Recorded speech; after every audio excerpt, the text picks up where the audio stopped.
तो चलिए स्टार्ट करते हैं साइंस एंड टेक के फर्स्ट टॉपिक में, जो कि बायोटेक्नोलॉजी में जो भी टॉपिक न्यूज़ में रही उससे कवर करेंगे।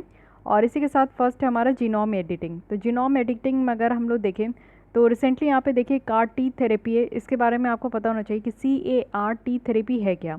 एक्चुअली ये एक तरीके का, देखिए टी कहने का मतलब है यहाँ पे टी सेल। हमारे बॉडी में कई तरीके के सेल होते हैं, तो यहाँ पे टी सेल होता है। और टी सेल में यहाँ पे ये कहा गया है कि एक थेरेपी मतलब कहने का मतलब कि एक ऐसा तरीका है जिससे कि इम्यून सेल्स, जिसे हम लोग टी सेल भी कहते हैं, वो यहाँ पे आ पाएगा, जनरेट हो पाएगा, जिससे कि जो कैंसर है उसको हम लोग फाइट कर पाएंगे। और ये जनरेट कैसे होगा? इस थेरेपी के थ्रू। तो इस थेरेपी के थ्रू देखिए ये एक पूरा प्रोसीजर बताया गया। तो इसमें क्या करना है कि सबसे पहले जो है ब्लड रिमूव करना है from patient to get T cell. तो टी सेल कैसे लेंगे? जो ब्लड यहाँ पे बॉडी से लिया जाता है उससे टी सेल को अलग करेंगे। उसके बाद कैट टी सेल्स को लैब में बनाएंगे। इट मीन्स कि एक ऐसा सेल जिसे हम लोग सीमेरिक एंटीजन रिसेप्टर टी सेल कह रहे हैं। तो ये कैट टी सेल को, जो टी सेल हमारे ब्लड से लिया गया, उससे कैट टी सेल को लैब में बनाया जाएगा आर्टिफिशियली। और इसी में आप देखो कि बहुत सारे कैट सेल्स को यहाँ पे आपका जो है ग्रो किया जाएगा। और बहुत सारे जब ये कैट सेल्स ग्रो हो जाएंगे तब इसको हमारे बॉडी में इंजेक्ट किया जाएगा। और जैसे ही हमारे बॉडी में इंजेक्ट किया जाएगा तो जो भी कैंसर है, जैसे कैंसर पेशेंट होते हैं ना, तो कैंसर सेल जो होता है ना, उसको पूरी तरीके से ये कैट टी सेल्स जो है वो घेर लेगा। और घेरने के बाद जो है ये इसको किल कर देगा। तो टी सेल्स जो है वो हेल्प करेगा कैंसर सेल को किल करने में। इसलिए ये जो कैट टी थेरेपी है मेनली ये कैंसर पेशेंट के लिए लाया गया है, और एक काइंड ऑफ ये कैंसर ट्रीटमेंट भी आप कह सकते हो, ठीक है। लेकिन यहाँ पे पूरी तरीके से नेचुरल प्रोसेस नहीं है, ये लैब में यहाँ पे आपका कैट टी सेल्स को क्रिएट किया जाएगा, बनाया जाएगा, उसके बाद बॉडी में इन्फ्यूज़ किया जाएगा, और उसके बाद इस तरीके का जो है ऑटोमेटिक हमारे बॉडी के अंदर ये मैकेनिज्म होगी। तो ये चीज़ें याद रखनी है। क्या याद रखना है? यानी कि CAR चिमेरिक एंटीजन रिसेप्टर। तो ये आप देखो कि मैनमेड रिसेप्टर है, इसको लैब में बनाया जाएगा, ये ओरिजिनल नहीं है, तो ये भी ध्यान रखनी है। इसके अलावा आप समझो कि जिन एडिटिंग ये टेक्निक यूज़ किया जा रहा है, जिन को एडिट करके, क्योंकि देखिए आज तक जो है आपने कैंसर की ट्रीटमेंट नहीं देखी है। ज़्यादा से ज़्यादा केमोथेरेपी वगैरह होता है जो कुछ लाइफ एक्सटेंड करने के लिए होती है पेशेंट की, बट कम्प्लीटली आप कैंसर से कभी भी ओवरकम नहीं कर सकते हैं। तो यहाँ पे आप लोग देखो कि जिन एडिटिंग टेक्नोलॉजी का इस्तेमाल करके ही इस तरीके की ट्रीटमेंट लाई जा रही है।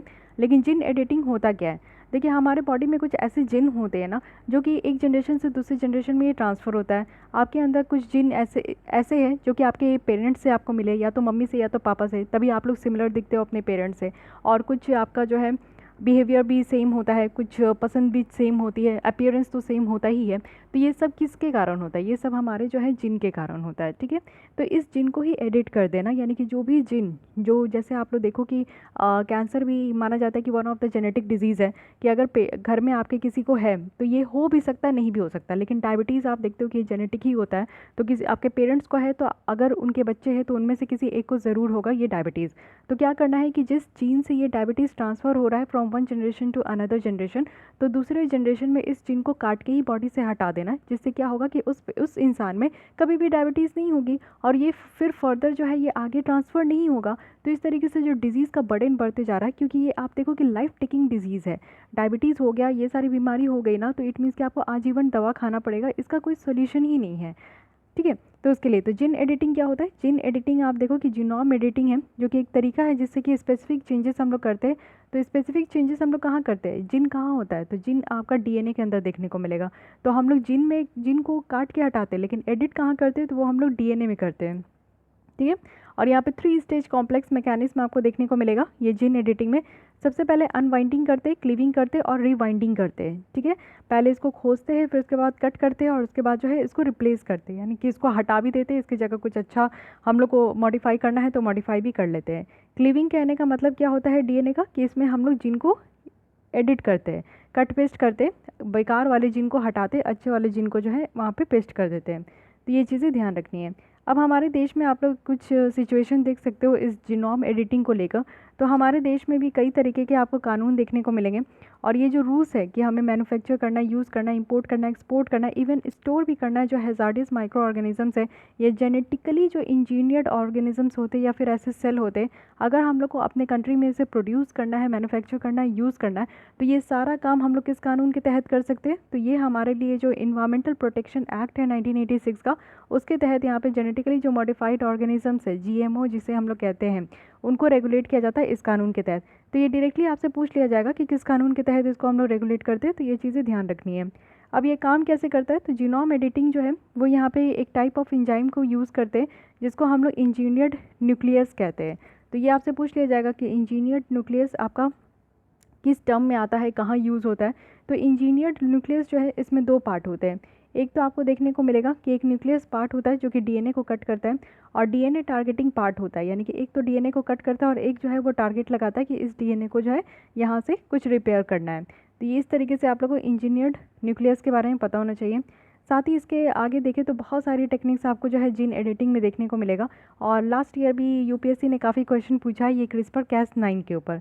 2 बार ये लगातार क्वेश्चन पूछा गया है।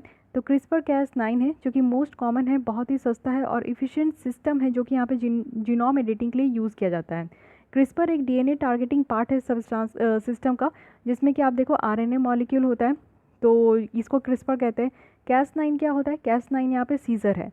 सीज़र है इट मीन्स कि यहाँ पे कट करता है, जो भी जीन को यहाँ पे कट करके मॉडिफाई करना है तो उसको कट किया जाता है Cas9 से, तो ये भी ध्यान रखना है।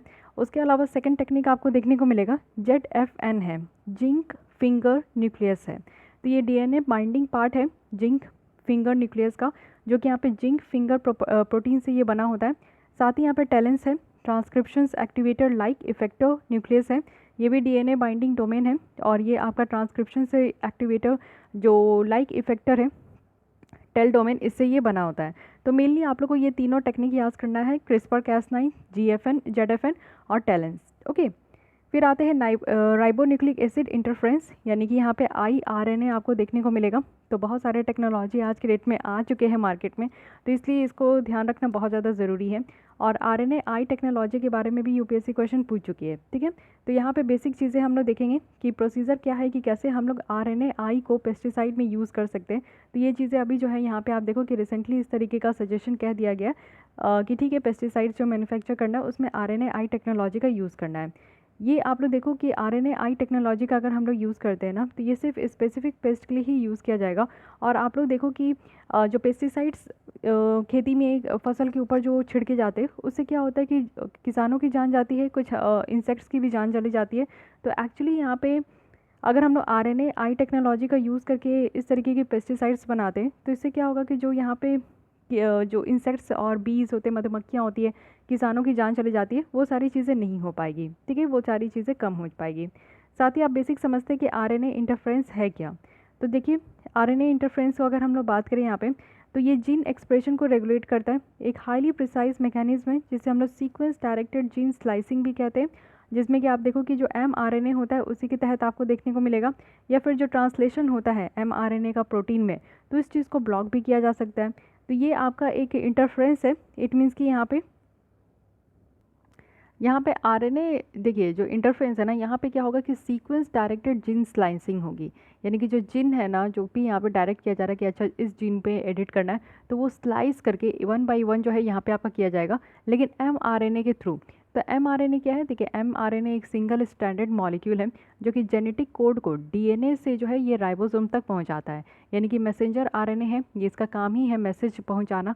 तो मैसेज कहाँ से पहुंचाता है, डीएनए से लेकर ये राइबोसोम्स तक मैसेज पहुंचाता है, जो कि सेल प्रोटीन मेकिंग यहाँ पे आपका मशीनरी होती है। राइबोसोम्स क्या है, जहाँ पे आपका प्रोटीन मैन्युफैक्चर होता है, तो प्रोटीन बनाने के लिए यहाँ पे mRNA है जो कि यहाँ पे डीएनए से राइबोसोम तक इसको पहुँचाता है। साथ ही आप देखो कि स्मॉल इंटरफेयरिंग RNA भी है, ये आपको siRNA भी देखने को मिलेगा। तो अगर हम लोग यहाँ पे RNA इंटरफ्रेंस के अंदर देखें तो एक स्पेशल एंजाइम होते हैं जिसे हम लोग डाइसर कहते हैं।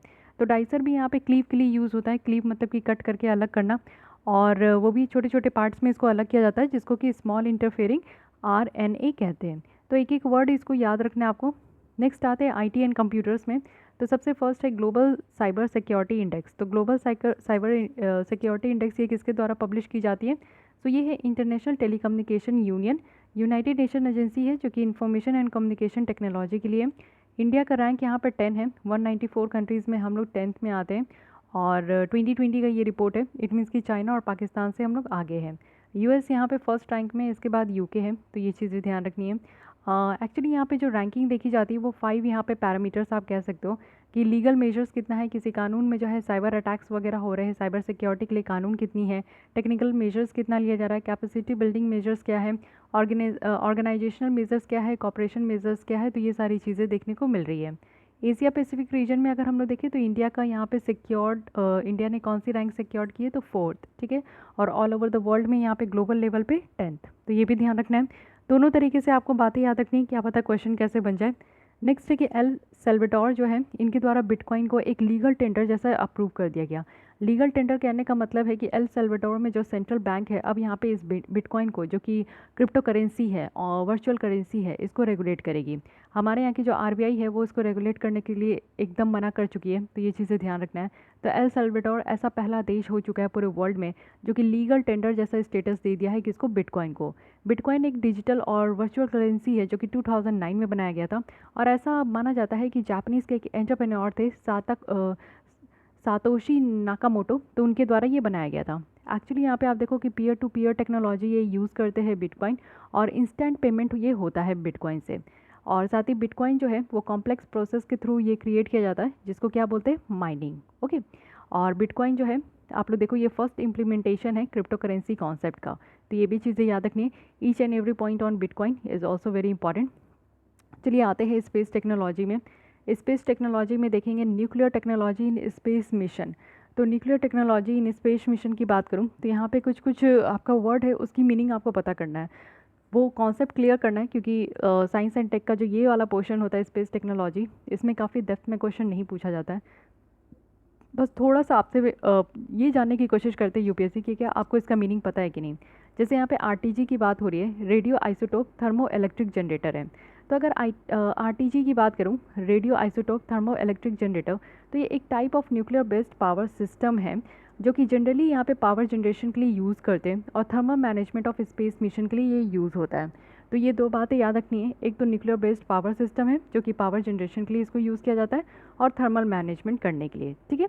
तो अगर ये पूछ लिया जाए आरटीजी क्या है, radio isotope thermo electric generator, तो ये जनरेटर है जिसमें कि आपका पावर जनरेट किया जाता है, फाइन। इसके अलावा ये आपका प्रीलिम्स पॉइंट ऑफ व्यू से ज़्यादा इंपॉर्टेंट तो मुझे नहीं लग रहा है, लेकिन हाँ आरटीजी का अगर आप लोग यहाँ पे बेनिफिट्स जानना चाहते हैं तो ये समझ लीजिए कि हाईली रिलायबल है, मेंटेनेंस फ्री है, इस तरीके की टेक्नोलॉजी में ज़्यादा मेंटेनेंस की ज़रूरत नहीं है। डीप स्पेस और इंटरप्लेनेटरी यहाँ पे ट्रैवल देखने को मिलेगा, और ये ऑल्टरनेटिव है जो सोलर पावर से एनर्जी जनरेट करते हैं ना, ये उसका एक ऑल्टरनेटिव आप लोग कह सकते हो, ठीक है। फ्लेक्सिबल लॉन्च विंडो है यहाँ पे, तो ये सारी यहाँ पे इसकी फ़ायदे हैं वो भी ध्यान रखिएगा। ये है नेक्स्ट काफ़ी इंपॉर्टेंट, ये है आर्टेमिस एकॉर्ड। सो आर्टेमिस एकॉर्ड में अभी न्यू क्या है, ये आपसे पूछ लिया जाए कि रिसेंटली कौन सी कंट्री ने इसे साइन किया है, तो ये है न्यूजीलैंड, जो कि 11th कंट्री बन चुकी है जिन्होंने आर्टेमिस एकॉर्ड को साइन किया है। बहुत अच्छी बात है। ये आर्टेमिस एकॉर्ड है कहाँ का, क्या है, तो ये देखिए अनाउंस किया गया है नासा के द्वारा, जो कि आपका यूएसए का है, और 2020 में इसको लाया गया है। एक्चुअली ये सेट ऑफ गाइडलाइंस है ना, यानी कि देखिए मून पे आज के डेट में बहुत ज़्यादा एक्सप्लोर किया जा रहा है। हर एक देश आप लोग देखो कि जितने भी यहाँ पे देश है जो कि इस तरीके का सैटेलाइट वगैरह लॉन्च करते हैं, तो वो ज़रूर यहाँ पे एक्सप्लोर करना चाह रहे हैं मून को, ठीक है।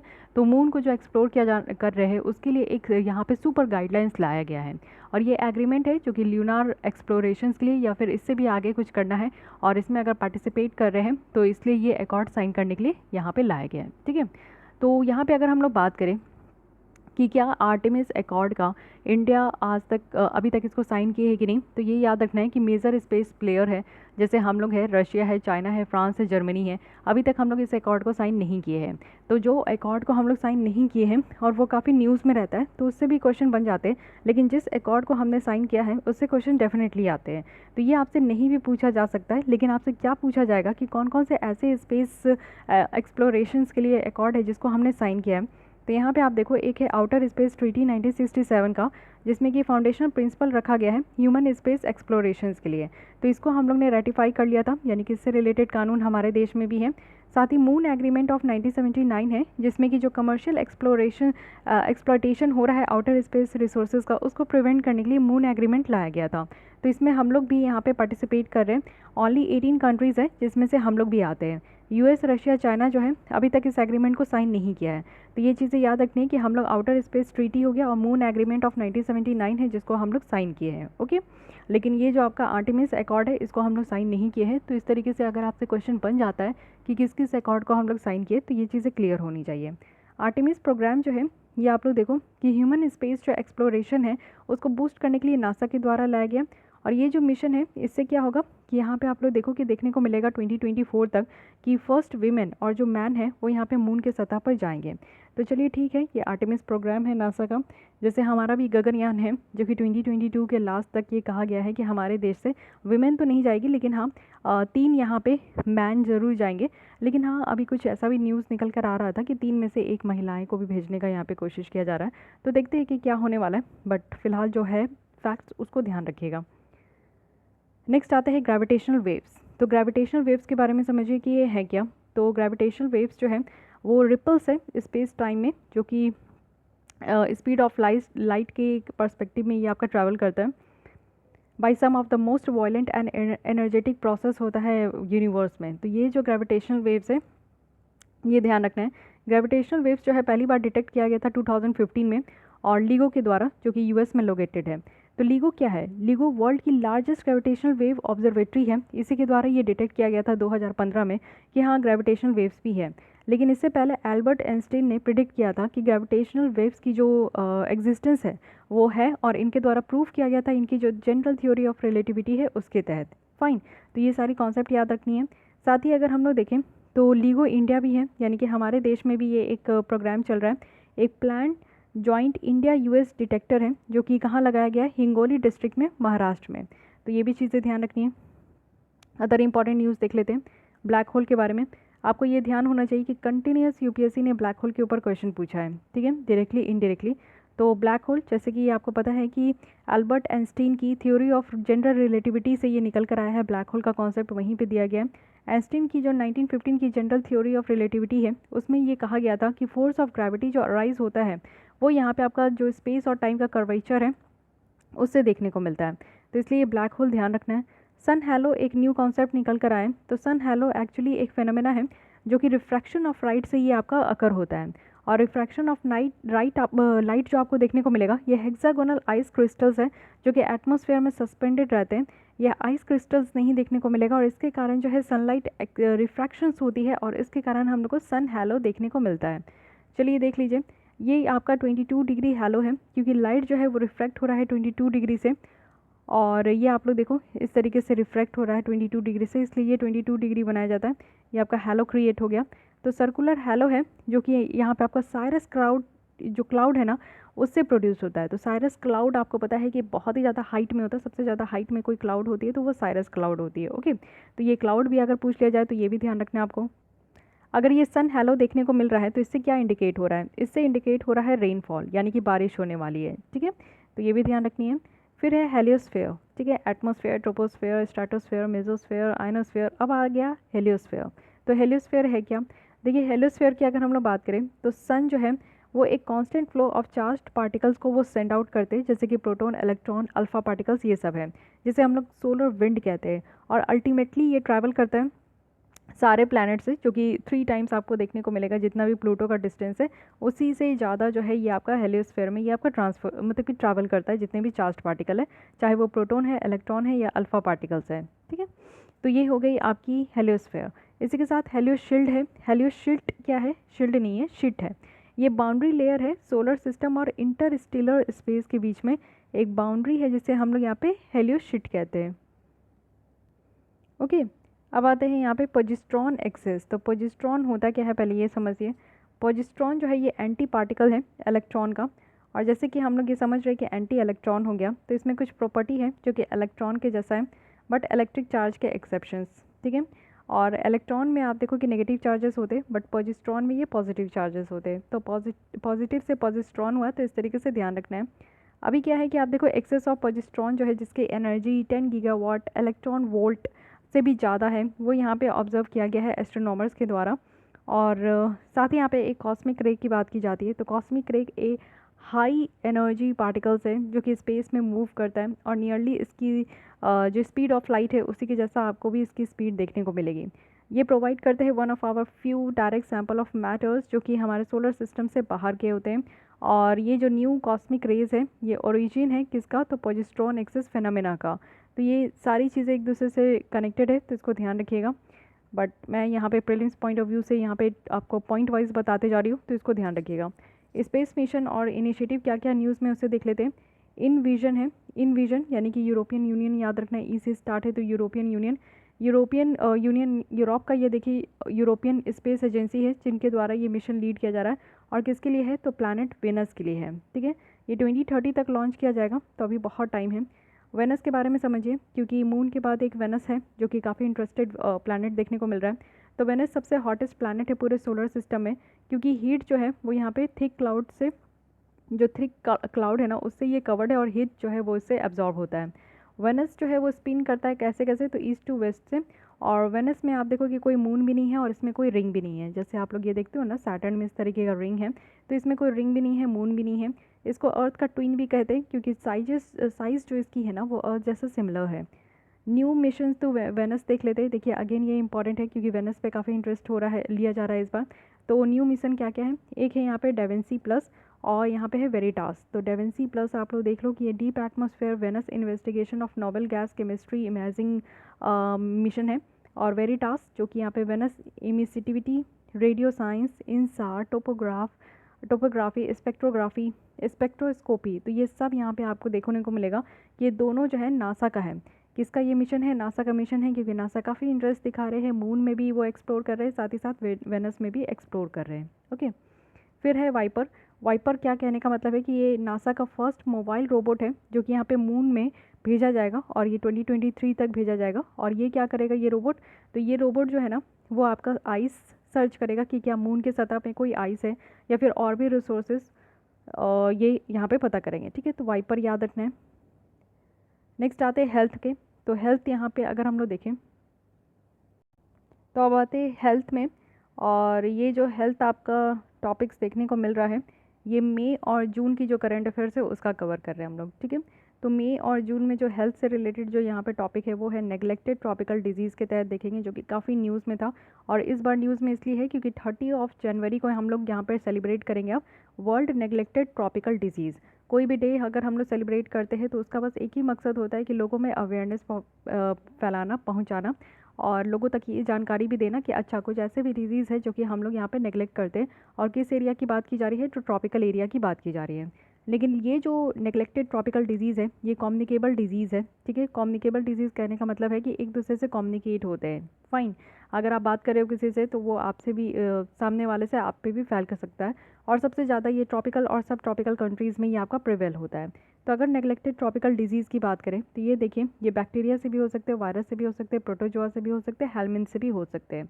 तो अगर वायरस की बात करें तो ये देखिए डेंगू है, चिकनगुनिया है, रैबिस है।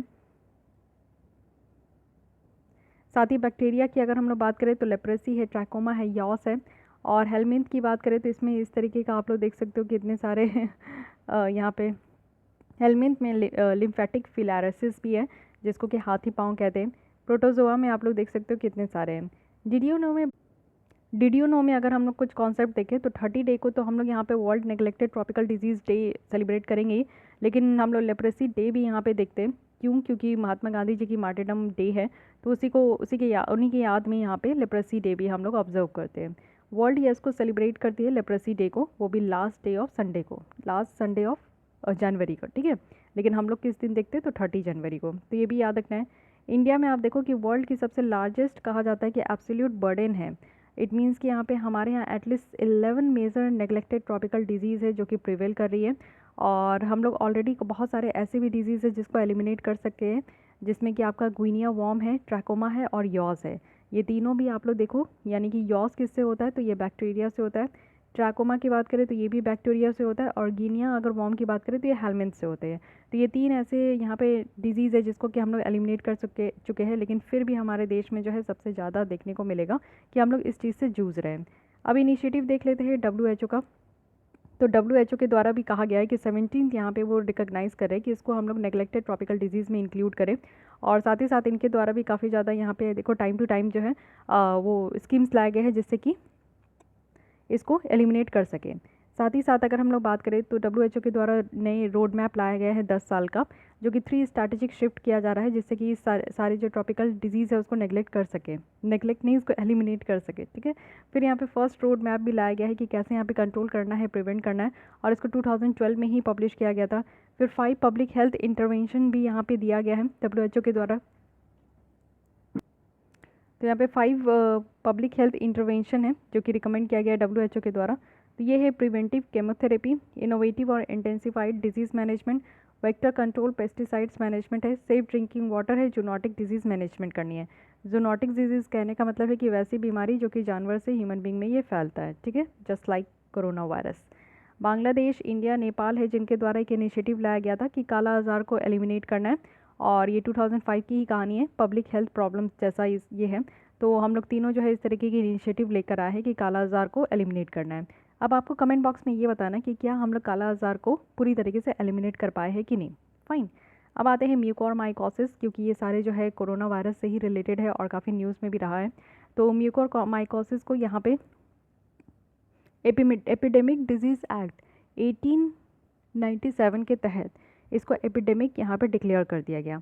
एपिडेमिक कहने का मतलब है कि कम टाइम में एक पर्टिकुलर जगह पे ज़्यादा लोगों को इफेक्ट कर रहा है, ठीक है।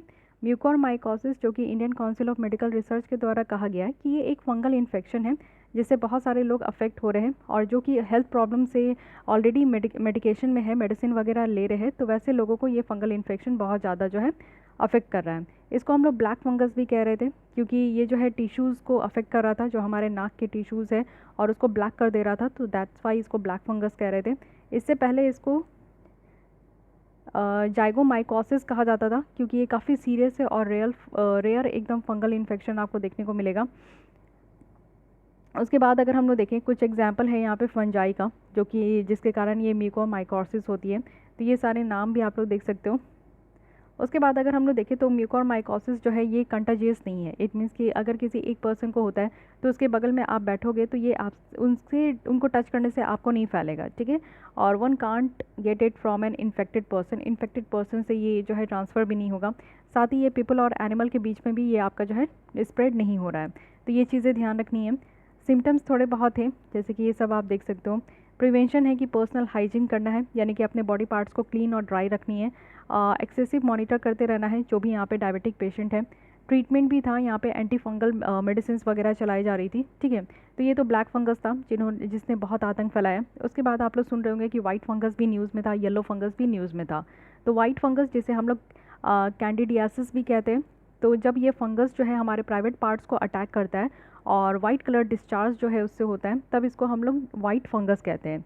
येलो फंगस यानी कि बिकॉज ऑफ येलो कलर का ये पस हो जाता है, जो कि उस एरिया में ये आपका फॉर्म होता है जहाँ पे ये फंगस जो है, फंगस के कारण उस एरिया में येलो कलर का पस हो जाता है, जिसको हम लोग येलो यहाँ पे फंगस कहते हैं, ठीक है।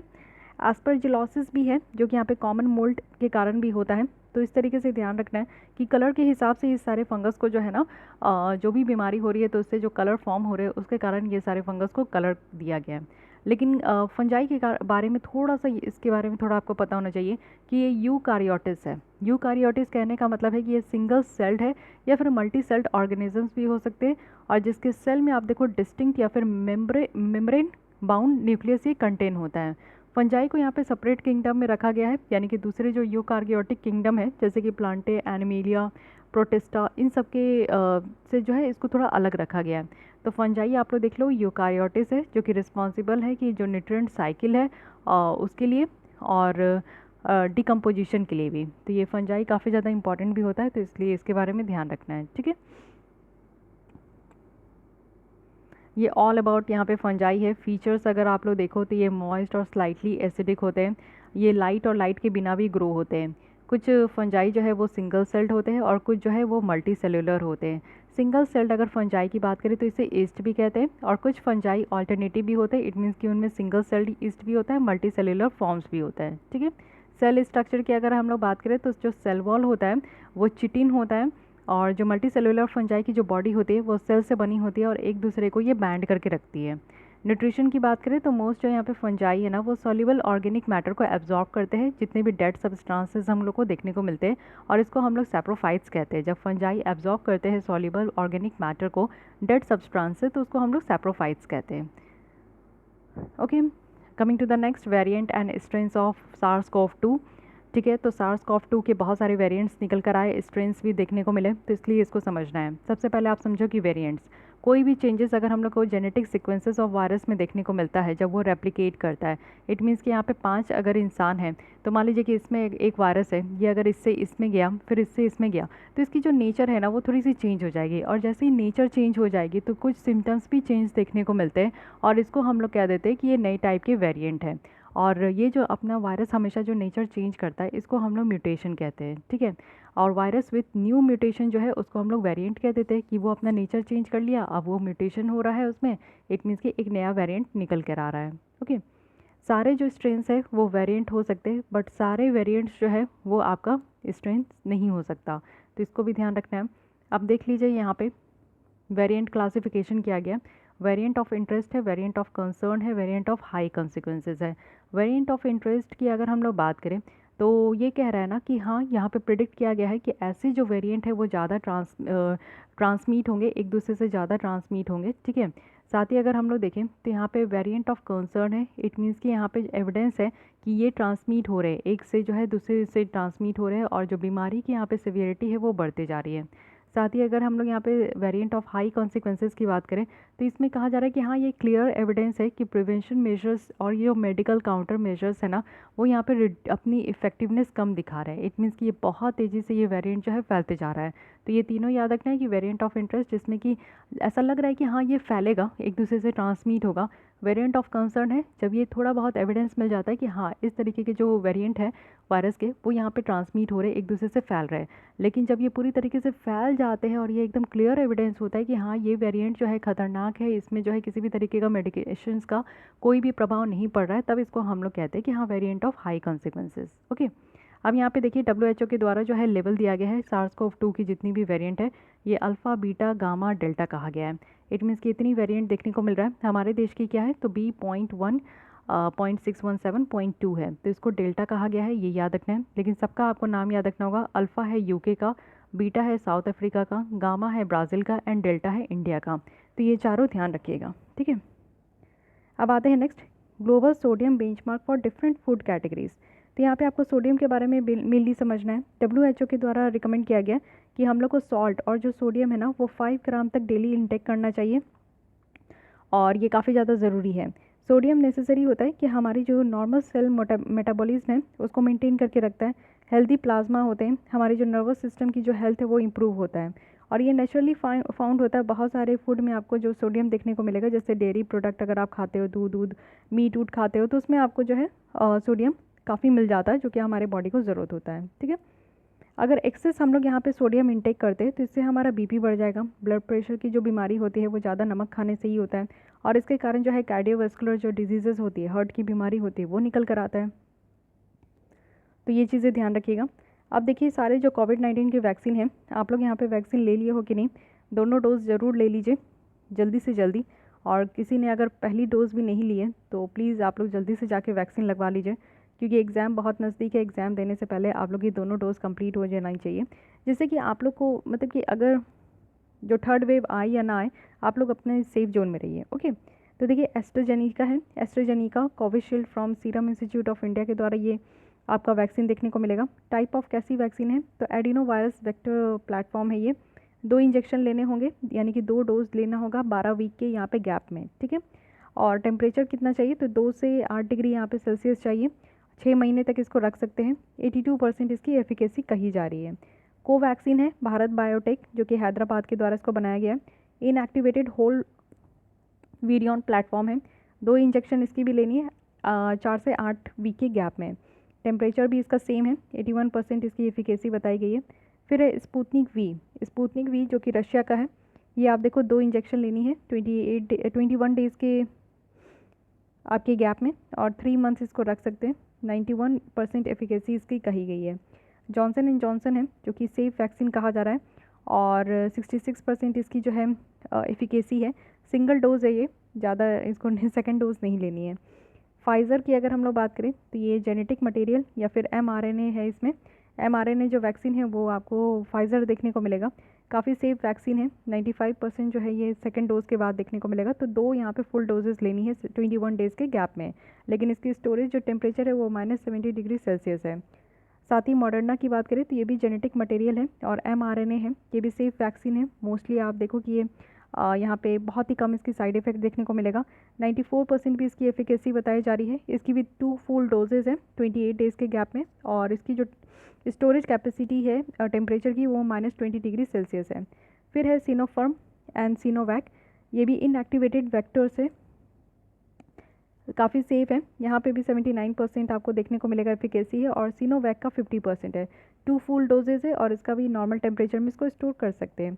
तो इस तरीके से देखिए सारे वैक्सीन की यहाँ पे बहुत अच्छे से टेबल बना के बताई गई है। तो हर एक इन्फॉर्मेशन आपको याद रखना है, क्या पता क्वेश्चन कैसे बन जाए, ठीक है। Global hub for pandemic and epidemic intelligence की अगर हम लोग बात करें तो WHO और जो जर्मनी है उनके द्वारा new global hub for pandemic and epidemic intelligence जो है ये यहाँ पे आपका इस्टेब्लिश किया गया है। तो ये किसका पार्ट है, तो WHO का ग्लोबल इमरजेंसी प्रोग्राम का पार्ट है। तो ये प्रोग्राम क्या है, ये इंपॉर्टेंट हो जाता है। ये प्रोग्राम आपका 2016 में इस्टेब्लिश किया गया था WHO के द्वारा, जो कि जितने भी इमरजेंसी हेल्थ है उसको डील करेंगे, जो भी इमरजेंसी हेल्थ की ज़रूरत है उसको डील करेंगे। जैसे कोरोना वायरस आउटब्रेक हो गया तो क्या क्या चीज़ों की ज़रूरत थी, इस बार ऑक्सीजन की ज़रूरत थी, बेड की ज़रूरत थी, है कि नहीं, बहुत सारी मेडिसिन की, वैक्सीन की ज़रूरत थी, साथ ही इंजेक्शन की ज़रूरत थी। तो ये सारी चीज़ों को यहाँ पे इमरजेंसी प्रोग्राम है, यानी कि वर्ल्ड वाइड जो है कोई भी अगर डिजीज़ आउटब्रेक होती है तो उस समय किस तरीके की इमरजेंसी की ज़रूरत है वो सारी यहाँ पे नीड को फुलफ़िल किया जाता है। अब कुछ अदर इंपॉर्टेंट न्यूज़ देख लेते हैं। सबसे पहले वन हेल्थ अप्रोच है। वन हेल्थ अप्रोच यहाँ पे WHO के द्वारा कहा गया कि हम लोग को यहाँ पे ह्यूमन बींग की हेल्थ की बात करनी है, प्लस इन्वायरमेंटल हेल्थ की बात करनी है, और जितनी भी स्पेसीज़ है उनकी हेल्थ की बात करनी है, यानी कि एनिमल हेल्थ की बात करनी है। ये तीनों की हेल्थ का अगर हम लोग ख्याल रखते हैं तो यहाँ पे निकल कर आता है वन हेल्थ अप्रोच। फिर है H10N3 बर्ड फ्लू। तो देखिए चाइना के द्वारा ये रिपोर्ट किया गया कि ये पहली ह्यूमन केस है H10N3। तो H10N3 आपसे पूछ लिया जाएगा कि क्या ये स्वाइन फ्लू है, बर्ड फ्लू है, क्या है, तो ये याद रखना ये बर्ड फ्लू है। लेकिन अभी तक ऐसा कोई भी इंडिकेशन नहीं देखने को मिला है कि इससे ह्यूमन टू ह्यूमन ट्रांसमिशन हो रहा है, ठीक है। उसके बाद है सिक बिल्डिंग सिंड्रोम। तो SBS है, सिक बिल्डिंग सिंड्रोम एक तरीके का सिचुएशन है जिसमें कि आपका building occupant experiences acute health और कंफर्ट इफेक्ट्स देखने को मिलेगा। और ये थोड़ा सा जो भी आपका टाइम स्पेंड है बिल्डिंग में उसमें ये देखने को मिलेगा, बट कोई स्पेसिफिक इलनेस या कॉजेज़ ये आइडेंटिफाई नहीं किया गया है। एरोजोल जो एयर में है ना वो इसका कोई रिस्पॉन्सिबल है। इट मीन्स कि अगर आप लोग घर पे रहते हो तो आपको कैसा यहाँ पे जो है घर में रहते रहते जो प्रॉब्लम क्रिएट होती है ना उसके बारे में बात की जा रही है, ठीक है। फिर आते हैं यहाँ पे हाई रेजोल्यूशन कंप्यूटेड टोमोग्राफी। तो इसके बारे में अगर हम लोग बात करें तो ये टेक्निक काफ़ी यूज़ होता है लंग पैथोलॉजी के लिए। तो लंग्स के बारे में अगर पूरा डिटेल जानना है, क्योंकि आप लोग देखो कि HRCT जो है इस बार काफ़ी ज़्यादा न्यूज़ में था जब सेकेंड वेव आया था, तो लंग्स में काफ़ी अफेक्ट हो रहा था कोरोना वायरस की ये वेरिएंट। तो कहा जा रहा था कि HRCT करा ले। तो इसलिए ये आपसे पूछा जा सकता है कि टोमोग्राफी जो है ये हाई रेजोल्यूशन कंप्यूटेड टोमोग्राफी ये किस से रिलेटेड है, तो लंग्स से रिलेटेड है, ठीक है। फिर है 2-डीऑक्सी 2-ग्लूकोज 2DG है। तो ये आपका DRDO के द्वारा ये आपका लाया गया है कोरोना वायरस जो ओरल ड्रग्स है ये, तो इसको भी याद रखना है। ये कहा गया है कि फास्टर रिकवरी करेगा, जितने भी हॉस्पिटलाइज्ड पेशेंट है ना उनको ये देना है। मीन्स हम लोग को नहीं, जो ऐसे ही चलते फिरते रह रहे तो हम जैसे इंसान को नहीं देने, जो हॉस्पिटल में ऑलरेडी पेशेंट है उनको यहाँ पे फास्टर रिकवरी के लिए इस तरीके के ओरल डोजेस देनी है, ठीक है। और जो यहाँ पे ऑक्सीजन डिपेंडेंस है, यानी कि ऑक्सीजन में डिपेंडेंट है, उनको भी यहाँ पे कम किया जाएगा। फिर है यहाँ पे आप देखो कि सूत्र मॉडल। तो सूत्र मॉडल आपका किससे रिलेटेड है, सूत्र stands for sustainable undetected tested removed approach. यहाँ पे 3 मेन पैरामीटर हैं, बीटा, रिच और एप्सिलॉन। तो बीटा यानी कि कॉन्टैक्ट रेट, जहाँ पे मेजर्स होगा कि कितने पीपल्स जो है इन्फेक्टेड पर्सन से वो कांटेक्ट में आए हैं और इन्फेक्ट किए हैं पर डे, एक दिन में। रिच में आप देखोगे कि यहाँ पे एक्सपोजर लेवल यहाँ पे आपका मेजर्स किया जाएगा पॉपुलेशन का। एप्सिलॉन जो है ये रेशियो है डिटेक्टेड और अनडिटेक्टेड केस का। तो ये सूत्र मॉडल भी याद रखना है, यहाँ पे कोविड-19 पैंडेमिक को देखते हुए ये आपका लाया गया है, ठीक है। डिफेंस सेक्टर में देख लेते हैं, काफ़ी इंपॉर्टेंट है। सबसे पहले प्रोजेक्ट P75I। तो ये आपसे डायरेक्ट पूछा जाएगा कि P75I क्या है ये। तो यहाँ पे सब मरीन जो है 6 कन्वेंशनल सब मरीन्स को यहाँ पे आपका कंस्ट्रक्ट किया जा रहा है। कालवरी, ठीक है, खारंज, ये सब है। तो ये ध्यान रखना है। और यहाँ पे डिफेंस एक्विजिशन काउंसिल, जिसको डिफेंस मिनिस्टर यहाँ पे चेयर करते हैं, उनके द्वारा अप्रूव कर दिया गया है कि जो कंस्ट्रक्शन है 6 कन्वेंशन सबमरीन का। उसके बाद देखते हैं अग्नि प्राइम। तो अग्नि प्राइम है क्या, देखिए अग्नि मिसाइल है। तो यहाँ पे ये अग्नि प्राइम है जो कि शॉर्ट रेंज है, सरफेस टू सरफेस, ये याद रखना है, एक बैलिस्टिक मिसाइल है, ठीक है, जिनकी रेंज आपको यहाँ पे 1000 किलोमीटर से 1500 किलोमीटर तक देखने को मिलेगा। और ये जो पेलोड कैरी कर सकती है 1000 kg तक यहाँ पे, और न्यूक्लियर वॉरहेड जो है वो कैरी कर सकता है ये अग्नि प्राइम, तो याद रखना है। और डबल स्टेज जो मिसाइल है वो लाइटर होगा और मच स्लीकर होगा। अगर हम लोग यहाँ पे इससे पहले जो अग्नि 1 लाया गया था उसके कंपैरिजन में देखें तो अग्नि 1 भी शॉर्ट रेंज था, सरफेस टू सरफेस यहाँ पे बैलिस्टिक मिसाइल है, और इसका स्ट्राइक रेंज कितना था, तो 700 किलोमीटर से 1200 किलोमीटर है। लेकिन अब ये बढ़ा दिया गया है 1000 से यहाँ पे 1500 किलोमीटर तक इसकी स्ट्राइक रेंज है। तो याद रखना अग्नि प्राइम के बारे में, short range, surface to surface. Project seabird है। प्रोजेक्ट सी बर्ड की अगर हम लोग बात करें तो इंफ्रास्ट्रक्चर डेवलपमेंट है, और क्या डेवलप किया जाएगा, तो नेवल बेस यहाँ पे डेवलप किया जाएगा कर्नाटक में, और जो कि वेस्ट कोस्ट ऑफ इंडिया में है, ठीक है।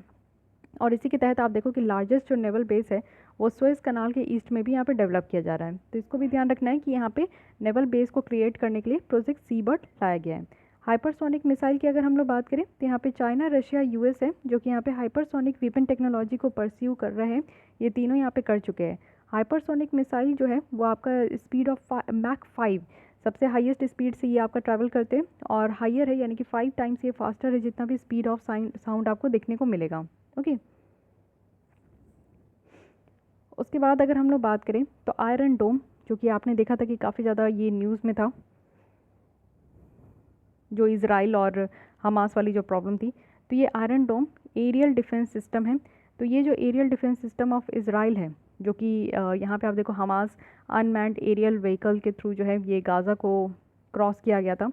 तो ये मल्टी मिशन सिस्टम कैपेबल है, जो कि इंटरसेप्ट करते हैं, यानी कि जो शॉर्ट रेंज में जितने भी रॉकेट हो गया, आर्टिलरी है, मोटर्स है, उनको वो मार गिराते हैं बहुत ही शॉर्ट रेंज में, यानी कि 70 किलोमीटर के अंदर जितने भी यहाँ पे आपका रॉकेट वगैरह है उसको मार के गिरा देते।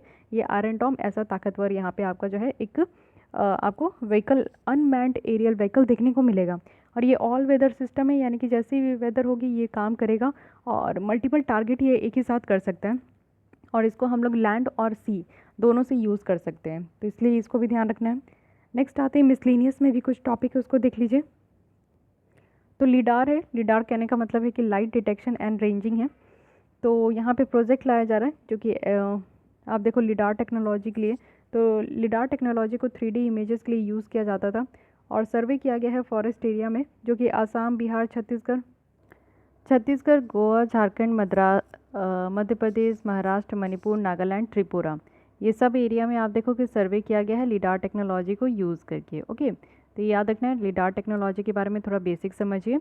ये रिमोट सेंसिंग टेक्नोलॉजी है। इट मीन्स कि सेंस करके यहाँ पे सारी चीज़ों को ये पता करते हैं, और यहाँ पे लाइट का यूज़ किया जाता है इन द फॉर्म ऑफ ये पल्स्ड लेज़र, जिससे कि ये रेंज को, डिस्टेंस जो है, टारगेटेड डिस्टेंस जो है किसी ऑब्जेक्ट का, उसको ये मेजर करते हैं।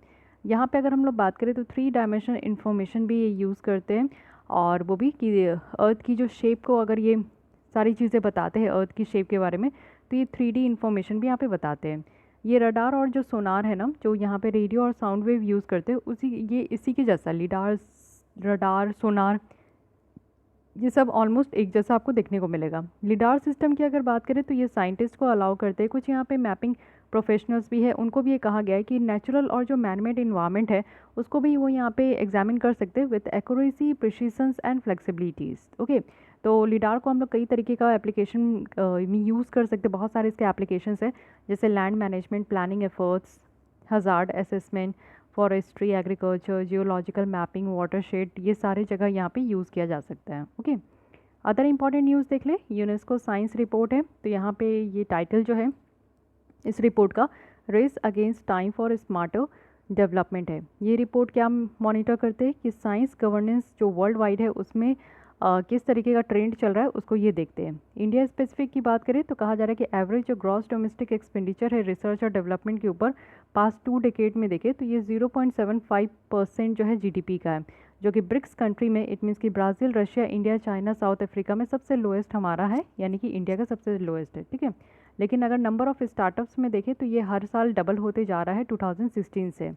साथ ही की बात करते हैं sophisticated analytical and technical help institute, जो कि स्कीम आपका DST के द्वारा लाया गया, department of science and technology साथी कहा जा रहा है, यानी कि 5 साथी सेंटर हर एक साल जो है नेक्स्ट 4 ईयर्स तक ये ओपन किया जाएगा। 3 सेंटर ऑलरेडी प्रेजेंट है, IIT कानपुर, IIT दिल्ली और BHU वाराणसी में। इससे क्या होगा कि कॉमन सर्विस प्रोवाइड किया जाएगा एनालिटिकल टेस्टिंग के बेसिस पे, जो डुप्लीकेशन है उसको यहाँ पे कम किया जाएगा और फॉरेन सोर्सेज का जो यहाँ पे डिपेंडेंसी है वो कम हो पाएगी। इसका एम है कि हमें प्रोफेशनली मैनेज करना है जितनी भी सर्विस यहाँ पे लोगों तक पहुँचाई जा रही है, यहाँ पे एफिकेसी होनी चाहिए, लोगों तक जो है ट्रांसपेरेंसी के साथ यहाँ पे पहुँचनी चाहिए और एसेसिबिलिटी होनी चाहिए। ठीक है। जियोलाइट की बात करें तो एयर इंडिया के द्वारा पहली यहाँ पे जियोलाइट कार्गो फ्लाइट यहाँ पे गवर्नमेंट ऑफ इंडिया के साथ इसको स्टार्ट किया गया है। जियोलाइट क्या है? ये क्रिस्टलाइन एल्यूमिना सिलिकेट्स है, जो पीरियोडिक अरेंजमेंट अगर देखें तो ये केजेस और चैनल का होता है। ठीक है। उसके बाद dried blood spot testing technique है। Dried blood spot testing technique क्या है? तो ये एक इनोवेटिव मेथड है जिसमें कि जो बैंड सब्सटेंस उसको स्क्रीन किया जाएगा और फ्यू ड्रॉप्स ऑफ ब्लड को लेकर, ओके, तो ब्लॉटिंग पेपर होता है उसमें ब्लड डालेंगे तो ही उससे क्लियर पता चल जाएगा। जैसे आप लोग देखते हो कि वाडा है, यानी कि एक्चुअली यहाँ पे एक न्यूज़ था, चलिए इसको बता देती हूँ। एक्चुअली क्या किया गया, जो वाडा है वर्ल्ड एंटी डोपिंग एजेंसी, इनके द्वारा अप्रूव किया गया कि ठीक है dried blood spot testing technique को यूज़ किया जाए, वो भी टोक्यो ओलंपिक में। जैसे आप देखते हो कि बहुत सारे स्पोर्ट्स पर्सन जो होते हैं वो कुछ इस तरीके का वैक्सीन या फिर कुछ मेडिसिन लेते हैं जिनसे कि उनकी एनर्जी जो है ज़्यादा बूस्ट हो जाए और उनकी परफॉर्मेंस बेटर हो as comparison to the normal person. तो वो कुछ गलत तरीके से काम करते हैं जिससे कि उनकी एनर्जी बूस्ट हो जाती है और उनकी परफॉर्मेंस अच्छी होती है। तो ये सारी चीज़ें जो है इसको रोका जाता है। तो इसलिए यहाँ पे जितने भी प्लेयर्स हैं उनकी ब्लड को लिया जाएगा और इस ब्लॉटिंग पेपर में टेस्ट किया जाएगा। ब्लॉटिंग पेपर्स में डालते ही पता चल जाएगा कि उन्होंने इस तरीके की कोई मेडिसिन ले रखी है या नहीं। ठीक है। वर्ल्ड एंटी डोपिंग एजेंसी के बारे में देखें, ऐसे ही हमारे देश में जो है ये डोपिंग को रोकने के लिए हमारे यहाँ नेशनल एंटी डोपिंग एजेंसी है, बट ये वाडा है जो कि इंटरनेशनल इंडिपेंडेंट एजेंसी के तहत से इसको इस्टेब्लिश किया गया था। यहाँ पे की एक्टिविटीज़ क्या है कि रिसर्च होती है, साइंटिफिक रिसर्च है, एजुकेशन है, डेवलपमेंट है एंटी डोपिंग कैपेसिटी का, और ये मॉनिटर करते हैं जो वर्ल्ड एंटी डोपिंग कोड है। ये इस्टेब्लिश किया गया था 1999 में और लुसेंट डिक्लेरेशंस जो कि स्विट्ज़रलैंड में था उसी के तहत इसको यहाँ पे इस्टेब्लिश किया गया था। तो ये वाडा काफ़ी न्यूज़ में था, इसलिए इसको ध्यान रखिएगा। ओके, सो यहाँ पे हमारी साइंस एंड टेक कंप्लीट हो गई है। नेक्स्ट हम लोग यहाँ पे कल्चर की जो PT 365 है उसे कंप्लीट करने का कोशिश करेंगे। तो आई होप कि आपको ये सीरीज़ हेल्पफुल लग रही हो। अगर हेल्पफुल लग रही है तो लाइक कीजिए, अपने दोस्तों के साथ भी शेयर कर सकते हैं। फिर भी कोई डाउट कोई सजेशन है तो कमेंट कीजिए एंड मेक श्योर कि आपने हमारे चैनल को सब्सक्राइब कर लिया है। मिलते हैं नेक्स्ट हम लोग क्विक रिविजन सीरीज़ में। आज के लिए बस इतना ही। Thank you.